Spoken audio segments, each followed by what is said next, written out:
Stage पे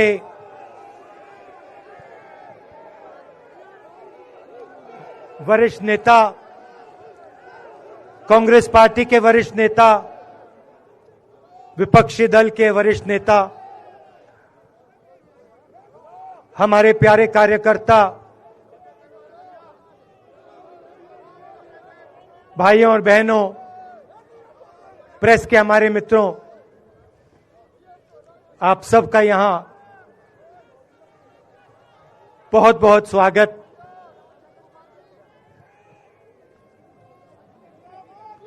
आप आज यहां बर्फ में खड़े हैं,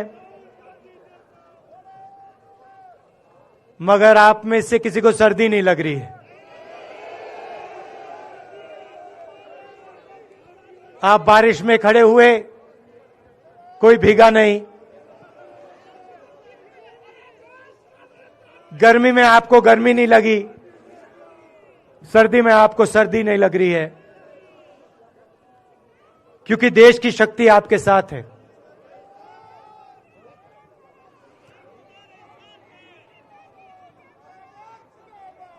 प्रियंका की बात मैं सुन रहा था। प्रियंका ने कहा मेरे मैसेज के बारे में, प्रियंका ने कहा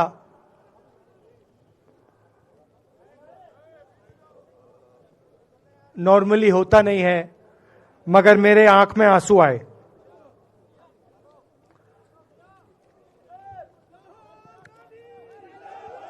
क्योंकि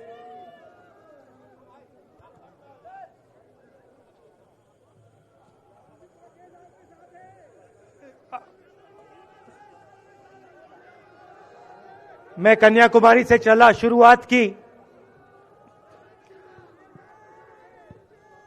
और पूरे देश में हम पैदल चले। मैं सच बताऊं, आपको अजीब लगेगा, मगर मैं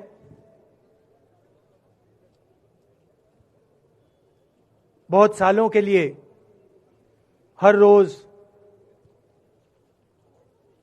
8-10 किलोमीटर दौड़ता हूं। तो मैंने सोचा था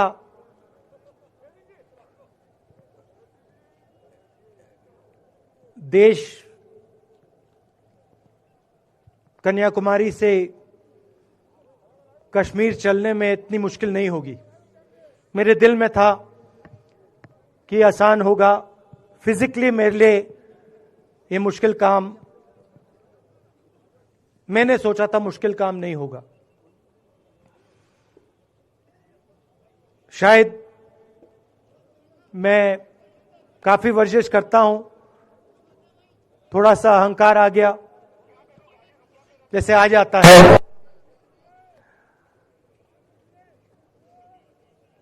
मगर फिर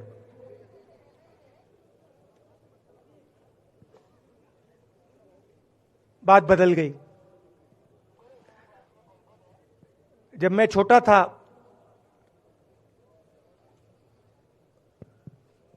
फुटबॉल खेलता था,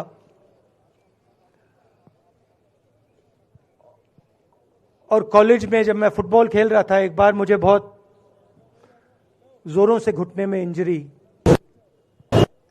हुई थी।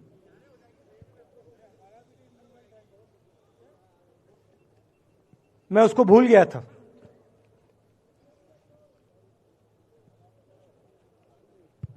घुटने में दर्द नहीं होता था, भूल गया था उसको। दर्द गायब हो गया था। मगर कन्याकुमारी से 5-7 दिन बाद घुटने में प्रॉब्लम आई, और जबरदस्त प्रॉब्लम आई। पूरा अहंकार उतर गया और मैं सोचने लगा, क्या मैं ये जो 3,500 किलोमीटर हैं, क्या मैं इनको चल पाऊंगा या नहीं। तो जो मैंने सोचा था आसान काम होगा, वो काफी मुश्किल हो गया। मगर फिर मैंने किसी ना किसी तरीके से ये काम पूरा कर दिया। बहुत कुछ सीखने को मिला, बहुत कुछ सीखने को मिला। मैं आपको बोलूं तो दर्द सहना पड़ा काफी, मगर सह लिया। रास्ते में एक दिन मुझे दर्द हो रहा था, काफी दर्द हो रहा था, और मैं सोच रहा था अब 6-7 घंटे और चलने हैं। और उस दिन मुझे लग रहा था कि आज मुश्किल है। और एक छोटी सी बच्ची आई, दौड़ती हुई आई मेरे पास, और मुझे कहती है कि मैंने तुम्हारे लिए कुछ लिखा है, मगर तुम अभी मत पढ़ो, इसको बाद में पढ़ना।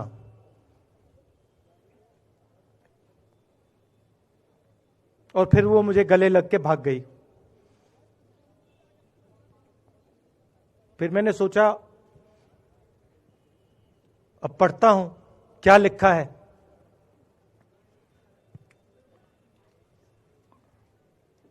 तो उसने लिखा था कि मुझे दिख रहा है कि आपके घुटने में दर्द है, क्योंकि आप जब उस पैर पे वजन डालते हो तो आपके चेहरे पे दिखता है कि दर्द है। मगर मैं आपको बताना चाहती हूं कि मैं आपके साथ कन्याकुमारी नहीं चल सकती हूं, क्योंकि मेरे माता पिता नहीं चलने दे रहे हैं। मगर मैं दिल में आपके साथ, आपके साइड में चल रही हूं, क्योंकि मैं जानती हूं कि आप अपने लिए नहीं चल रहे हो, आप मेरे लिए चल रहे हो, और आप मेरे भविष्य के लिए चल रहे हो। और उसी सेकंड में, पता नहीं अजीब सी बात है, उसी सेकंड मेरा दर्द उस दिन के लिए गायब हो गया। दूसरी बात, मैं चल रहा था और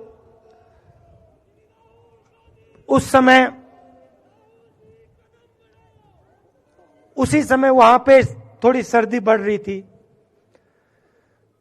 सुबह का समय था और 4 बच्चे आए।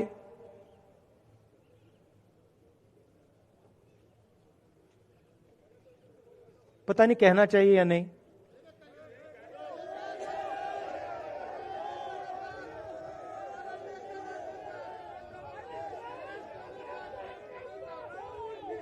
तो कह देता हूं, छोटे से बच्चे थे, भिखारी थे, भीख मांगते थे, और मेरे पास आए। कपड़े नहीं थे, मैंने देखा, शायद मजदूरी भी करते थे तो थोड़ी मट्टी थी उन पे। खैर, मैं ये चीजें देखता नहीं हूं, तो मैं उनके साथ गले लगा, घुटनों पे गया, ऐसे उनको पकड़ा मैंने, क्योंकि मैं उनकी लेवल पे रहना चाहता था। और फिर, नहीं सुनिए, मैं ये बात कहना नहीं चाह रहा था, मगर कह दूंगा। तो उनको ठंड लग रही थी, वो कांप रहे थे, शायद उनको खाना नहीं मिला था, छोटे बच्चे मजदूरी कर रहे थे।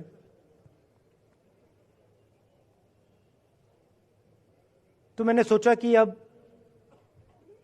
अगर ये स्वेटर नहीं पहनते हैं, अगर ये जैकेट नहीं पहन रहे हैं, तो मुझे भी नहीं पहनना चाहिए।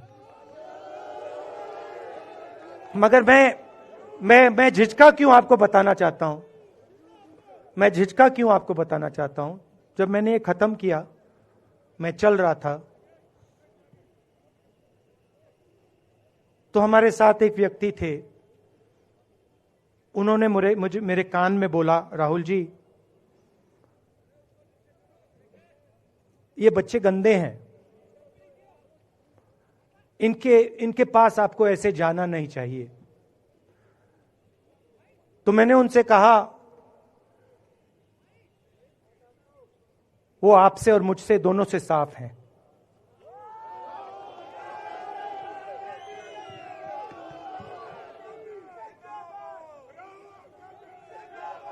तो देश में कभी कभी यह विचारधारा दिखाई दे जाती है।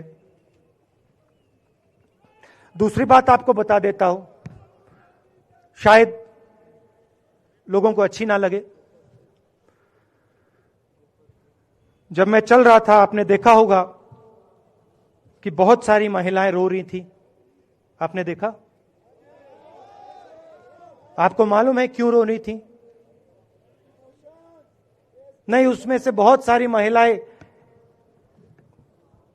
इमोशनल थी, मुझसे मिलकर रो रही थी, मगर उसमें बहुत सारी ऐसी भी महिलाएं थी जिन्होंने मुझे बोला कि उनके साथ बलात्कार हुआ है, उनको किसी ने मोलेस्ट किया है, उनके किसी रिश्तेदार ने उनको मोलेस्ट किया है। और जब मैं उनसे बोलता था, बहन मैं पुलिस को बताऊं, तो मुझे कहती थी, राहुल जी पुलिस को मत बताइए, हम चाहते हैं कि आपको यह बात मालूम हो, मगर पुलिस को मत बताइए, हमारा और भी नुकसान हो जाएगा। तो ये हमारी देश की सच्चाई है। ऐसी बहुत सारी और मैं कहानियां आपको बता सकता हूं।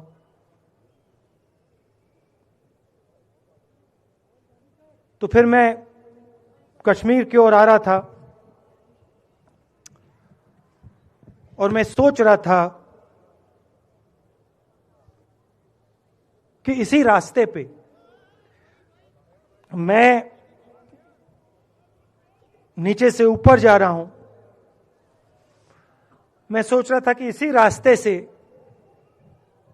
सालों पहले मेरे रिश्तेदार नीचे से ऊपर आए, सॉरी ऊपर से नीचे आए, कश्मीर से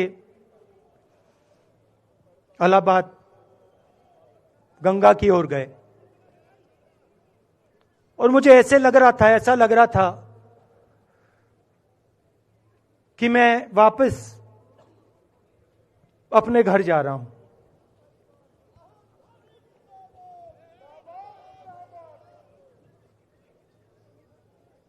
घर मेरे लिए,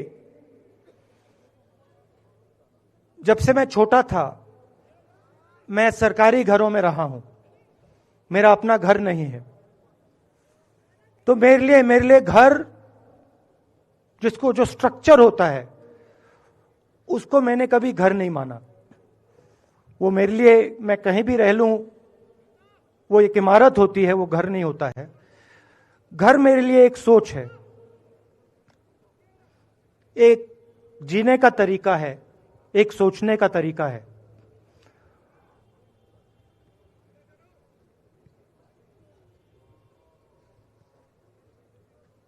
और यहां पे जिस चीज को आप कश्मीरियत कहते हो, उसको मैं अपना घर मानता हूं। अब ये कश्मीरियत है क्या? ये जो शिव जी की सोच है एक तरफ, और थोड़ी सी गहराई में जाएंगे तो उसको शून्यता कहा जा सकता है। अपने आप पर, अपने अहंकार पर, अपने विचारों पर आक्रमण करना। और दूसरी तरफ इस्लाम में, जिसको शून्यता यहां कहा जाता है, वहां फना कहा जाता है। सोच वही है।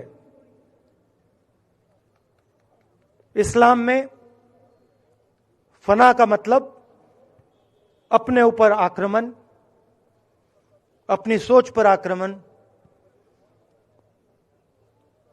जो हम अपना किला बना देते हैं कि मैं ये हूं, मेरे पास ये है, मेरे पास ये ज्ञान है, मेरे पास ये घर है, उसी किले पर आक्रमण करना, वही है शून्यता, वही है फना। और इस धरती पे ये दो जो विचारधाराएं हैं,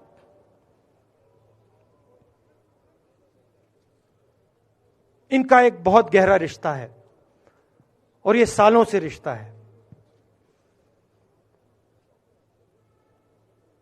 जिसको हम कश्मीरियत कहते हैं। यही सोच बाकी स्टेट्स में भी है। गांधी जी वैष्णव जनतों की बात करते थे, जिसको हम यहां शून्यता, फना कहते हैं, उसको गुजरात में वैष्णव जनतो कहा जाता है। असम में शंकर देव जी ने भी यही बात कही। कर्नाटक से हमारे यहां जो लोग आए हैं, वहां बसवा जी ने यह बात कही। केरल में नारायण गुरु ने ये बात की। महाराष्ट्र ने ज्योतिबा फूले जी ने ये बात की।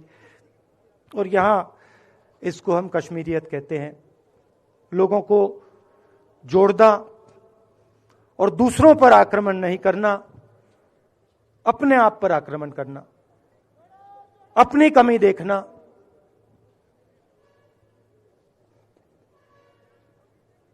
मैंने आपको कहा कि मेरा परिवार कश्मीर से गंगा की ओर गया था। इलाहाबाद संगम के बिल्कुल किनारे वहां पास में हमारा घर है।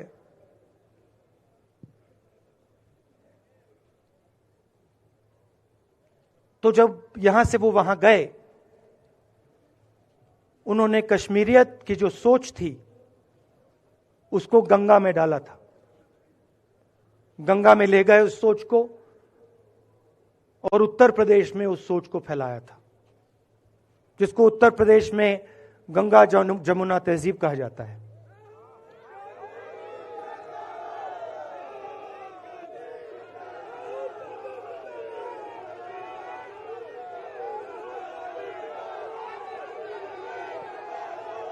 तो उन्होंने, मेरे परिवार ने छोटा सा काम, कोई बड़ा काम नहीं किया। जो आपने उनको सिखाया, जो जम्मू कश्मीर के लोगों ने उनको सिखाया, लद्दाख के लोगों ने सिखाया, क्योंकि उसमें बौद्ध धर्म भी है, उनके पास भी वही सोच, शून्यता की सोच उधर भी है। वो उसको ले गए और उस विचारधारा को, सोच को गंगा में उन्होंने रखा। तो मैं ये सोच रहा था, जब यहां आ रहा था, पैदल चल रहा था, और मुझे सिक्योरिटी वालों ने कहा था कि देखिए, आप पूरे हिंदुस्तान में चल सकते हो, जम्मू में भी चल सकते हो, मगर आखिरी जो 4 दिन हैं कश्मीर में, आपको गाड़ी से जाना चाहिए।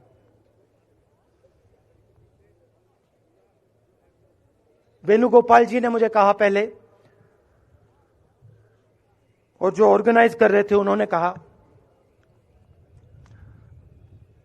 3-4 दिन पहले एडमिनिस्ट्रेशन ने कहा कि देखिए, शायद डराने के लिए, कि देखिए अगर आप पैदल चलेंगे तो आपके ऊपर ग्रेनेड फेंका जाएगा।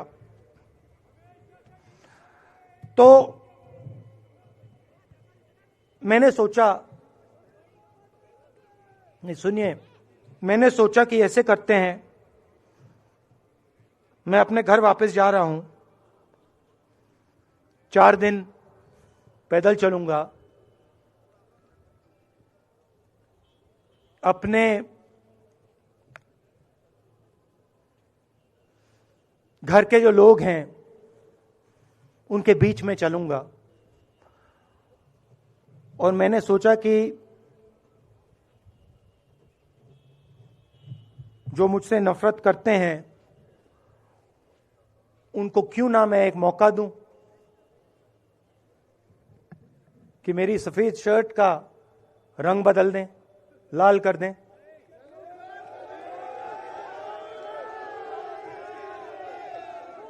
क्योंकि मेरे परिवार ने मुझे सिखाया है, गांधी जी ने मुझे सिखाया है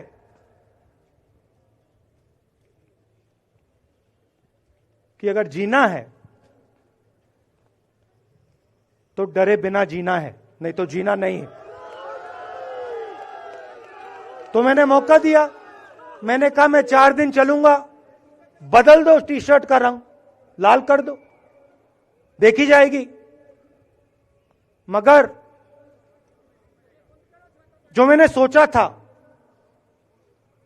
वही हुआ। जम्मू कश्मीर के लोगों ने मुझे हैंड ग्रेनेड नहीं दिया, अपने दिल खोलकर प्यार दिया, गले लगे।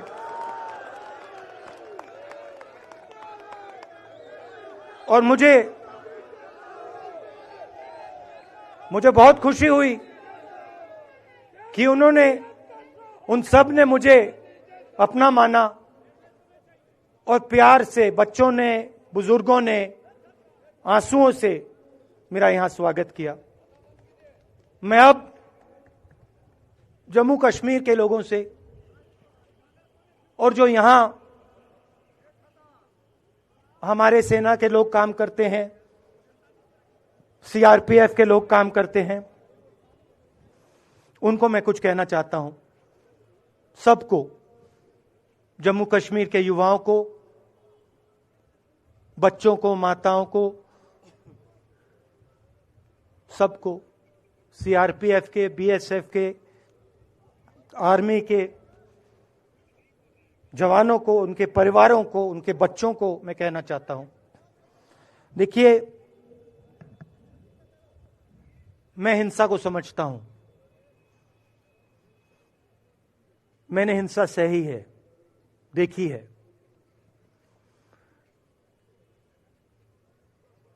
जो हिंसा नहीं सहता है, जिसने हिंसा नहीं देखी है, उसे यह बात समझ नहीं आएगी। जैसे मोदी जी हैं, अमित शाह जी हैं, आरएसएस के लोग हैं, उन्होंने हिंसा नहीं देखी है।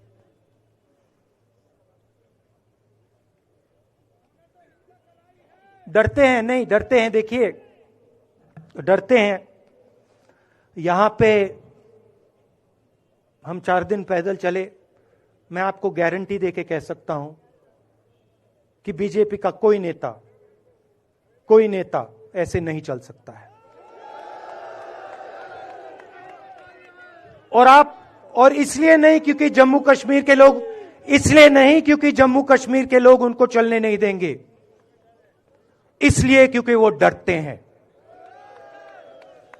खैर, मैं अपने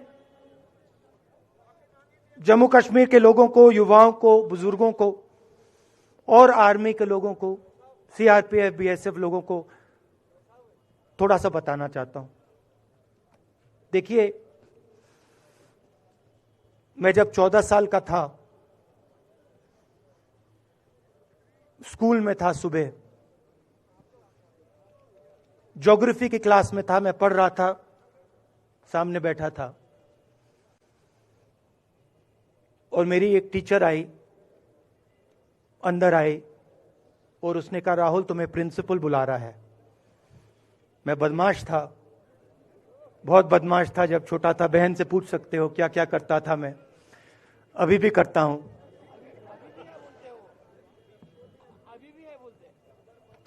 मैंने सोचा प्रिंसिपल बुला रहा है, मैंने कुछ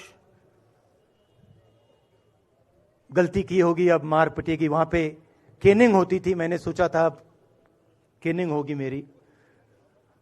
मगर जब मैं चल रहा था, जिस टीचर ने मुझे बुलाया उसको देखकर मुझे कुछ अजीब सा लगा। और जब मैं प्रिंसिपल के ऑफिस पहुंचा तो प्रिंसिपल ने कहा, राहुल तुम्हारे घर से फोन कॉल है।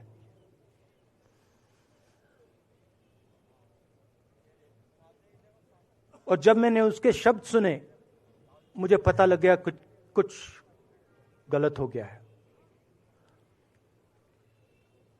मेरे पैर कांपे और मैंने जैसे फोन अपने कान पे लगाया तो मेरे मां के साथ एक औरत काम करती है, वो चिल्ला रही थी, राहुल दादी को गोली मार दी, दादी को गोली मार दी, दादी को गोली मार दी। 14 साल का था।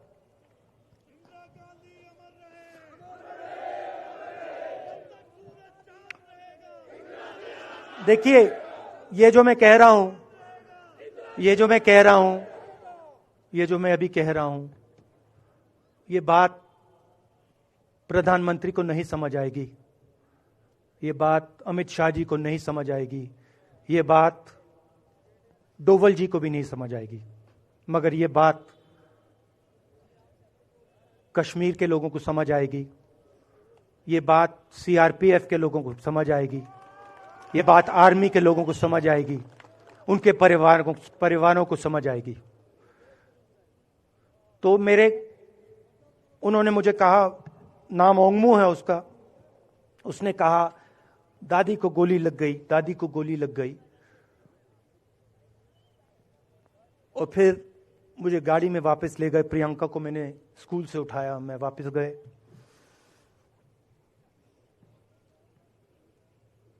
और फिर मैंने वो जगह देखी जहां मेरी दादी का खून था।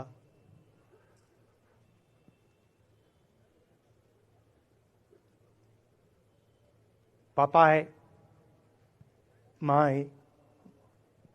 मां बिल्कुल हिल गई थी, बोल नहीं पा रही थी।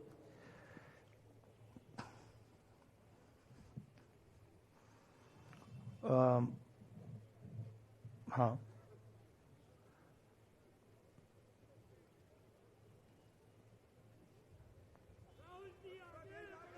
फिर क्या हुआ?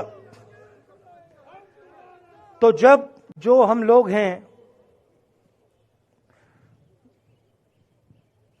जिन्होंने हिंसा देखी है,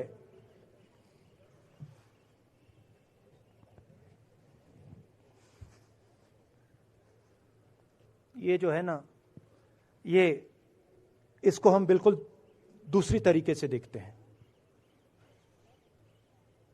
ये आप सबके लिए टेलीफोन है, ये हमारे लिए सिर्फ टेलीफोन नहीं है।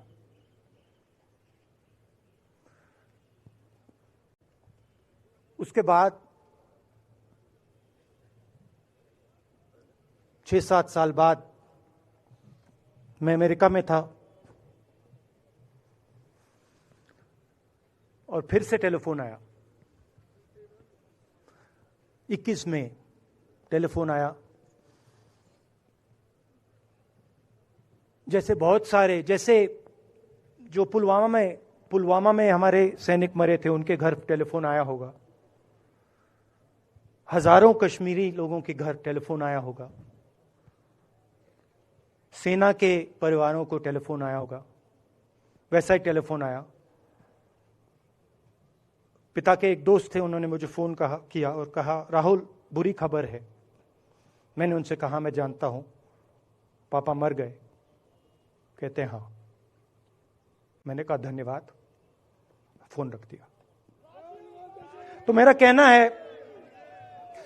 कहना है जो हिंसा करवाता है, जैसे मोदी जी हैं, अमित शाह जी हैं, अजीत डोवल जी हैं, आरएसएस के लोग हैं, वो इस बात को समझ नहीं सकते हैं,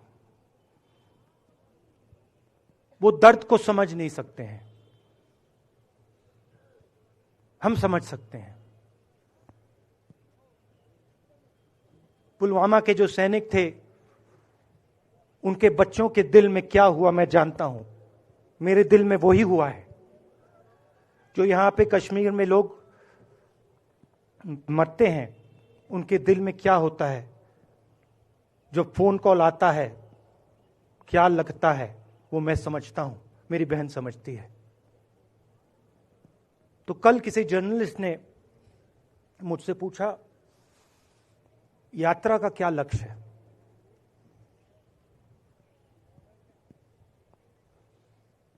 कहा कि यात्रा क्या अचीव करना चाहती है, जम्मू कश्मीर में क्या अचीव करना चाहती है। मेरे उस समय दिमाग में आया, मगर मैंने कहा नहीं बोलता हूं, कल भाषण में बोलूंगा।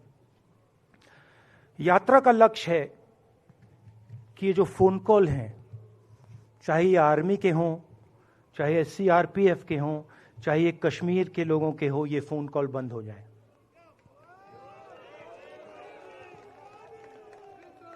कि ये फोन कॉल किसी बच्चे को, किसी मां को, किसी बेटे को ना लेना पड़े।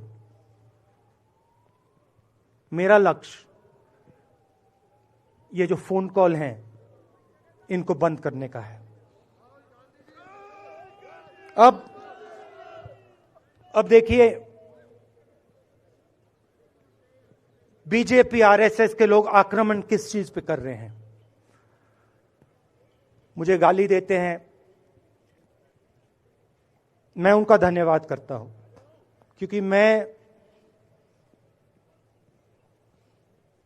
मैंने आपको शून्यता की बात की, शिव की बात की, उसको मैं समझता हूं। और मैं दिल से उनका धन्यवाद करता हूं कि जितना भी वो मेरे ऊपर प्रेशर डालें, जितनी भी गाली लगाएं, जो भी वो करें, उससे मैं सिर्फ सीखता हूं। तो मैं एक प्रकार से उनका धन्यवाद करता हूं। मगर जो मैंने आपको बात बोली पहले, चाहे वो कश्मीरियत है, चाहे वो वैष्णव जंतो है, चाहे वो शंकर देव जी हैं, बसवा हैं, नारायण गुरु हैं, तिरुवल्लुवर हैं, जो तमिलनाडु के बड़े पोएट हैं, फूले जी हैं, और जो कश्मीरियत हैं, ये इस विचारधारा पे आक्रमण कर रहे हैं। और ये जो विचारधाराएं हैं, ये इस देश की नींव है, इस देश की फाउंडेशन है। और आपने जो किया, जो यात्रियों ने किया, हम सब ने किया, इस विचारधारा की रक्षा के लिए किया है। मैंने ये काम अपने लिए नहीं किया, मैं ऐसा काम अपने लिए कभी कर ही नहीं सकता हूं। मैंने ये काम हमारे कांग्रेसी मित्रों को ये अच्छा ना लगे, मगर मैंने ये काम कांग्रेस पार्टी के लिए भी नहीं किया है। मैंने ये काम, और हम सब ने ये काम हिंदुस्तान की जनता के लिए किया है। और हमारी कोशिश है कि जो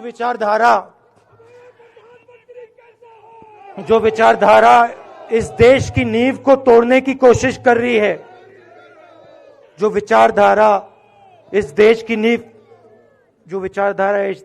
नींव को तोड़ने की कोशिश कर रही है, उसके खिलाफ हम खड़े हों, मिलकर खड़े हों, नफरत से नहीं, क्योंकि वो हमारा तरीका नहीं है, मोहब्बत से खड़े हों।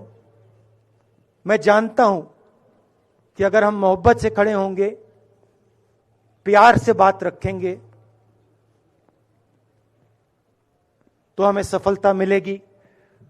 और उनकी जो विचारधारा है, उसको हम सिर्फ हराएंगे नहीं, मगर उस विचारधारा को हम उनके दिलों से निकाल देंगे। तो आपने, देश की जनता ने हमारा समर्थन किया। हमारी कोशिश है कि हमें, बीजेपी ने एक जीने का तरीका, राजनीतिक तरीका दिखाया है। हमारी कोशिश है कि हम एक और तरीका, जो हिंदुस्तान का तरीका है, मोहब्बत का तरीका है, वो हम देश को दिखाएं, हम देश को याद दिलाएं कि हिंदुस्तान मोहब्बत का देश है, इज्जत का देश है, भाईचारे का देश। तो हमने जो कहा था, छोटा सा कदम लिया है, बड़ा कदम नहीं है। नफरत के बाजार में मोहब्बत की दुकान खोलने की कोशिश की। धन्यवाद। जय हिंद।